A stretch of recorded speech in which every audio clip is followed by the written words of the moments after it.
Danmark er et rigt land på mange områder, men ikke på humanitær hjælp. Der er mennesker på flugt fra krig, død og ødelæggelse. Nogle bliver fundet på deres flugt og bliver sendt tilbage og tortureret af ISIS og Al-Qaida. Det er ikke fredeligt at flygte.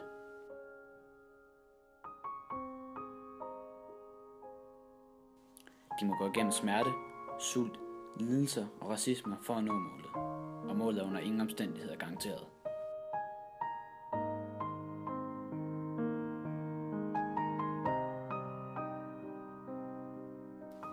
MTF-fonden vil hjælpe med at garantere en sikker tur op til de ønskede lande eller sikre lejre i nærområderne.